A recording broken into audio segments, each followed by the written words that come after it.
د معلومات له مخې تېره شپه د پاکستان پوځي رژیم په کابل کې د متدینو پر 2000 بستریز روغتون هوایي برید ترسره کړی دی چې له امله یې شاوخوا 400 ملکي وګړي شهیدان او 250 نور ټپیان شوي دي. په هلمند کې دیني عالم مفتي شاه ولی الله دغه بریدونه قتل عام بللي دي. نوموړي ویلي دا ډول کړنې د غیر اسلامي تګلارو ښکارندویي کوي او له اسلامي امارت یې غوښتي چې د پاکستان پر وړاندې خپل دریځ سخت کړي.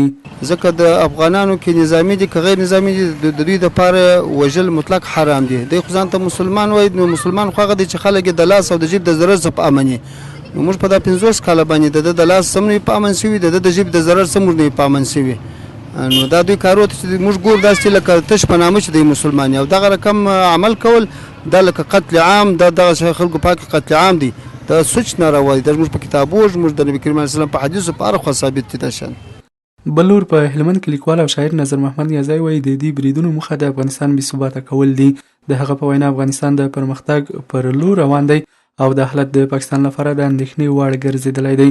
نوموړی وایي د پاکستان پوځ دی د افغانستان له تاریخ څخه درس واخلي. د ټرمپ په شمول د دوی څه کومې غوښتنې لري چې دوی وغواړي په افغانستان کې هغه سر ته ورسوي، هغه خو دوی نشي کولی. هېڅ کله د افغانستان چې ما مخکې عرض وکړي چې یو وګړی ژوندی وي چاته به اجازه ورنکړي چې په داخل افغانستان کې مداخله وکړي.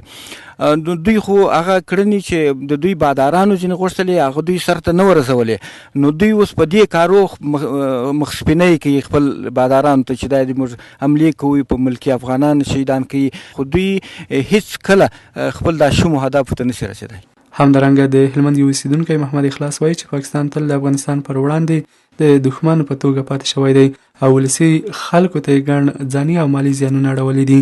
نوموړی وایي که د اسلامي امارت رهبري ورته اجازه ورکړي چمتو دی چې د هېواد د دفاع لپاره په مبارزه کې خپل ځان قرباني کړي. پاکستان چې دی عام ولس او مسلمانان زیروي او دا چې دی د امریکا یو پالیسي ده چې د افغانستان په وړاندې دغه کوي او پاکستان هیڅ وخت نه پرېږدي چې افغانستان جوړ شي، ځکه چې دی په عموم کې هم د افغانستان دښمنانو او اوس هم دي او دا چې دی د امریکا پالیسي ده او دوی پر مخ بیا دوی پروژه جنې اخیستې ده چې امیرالمؤمنین دا اعلان وکړي چې پر پاکستان باندې حمله کوو یا ورځو باندې موږ ټول ځوانان چمتو د سر په لاس کې اخوا ورسره ځو او خپل وینې په خپل پر وطن باندې قربانوو. دا په داسې حال کې دی چې له دې وړاندې هم د پاکستان پوځي رژیم د افغانستان په یو شمېر ولایتونو کې د ملکي وګړو پر استوګنیزو کورونو باندې هوایي بریدونه ترسره کړي دي چې له امله یې د ماشومانو او ښځو په ګډون په لسګونه تنه شهیدان او ټپیان شوي دي.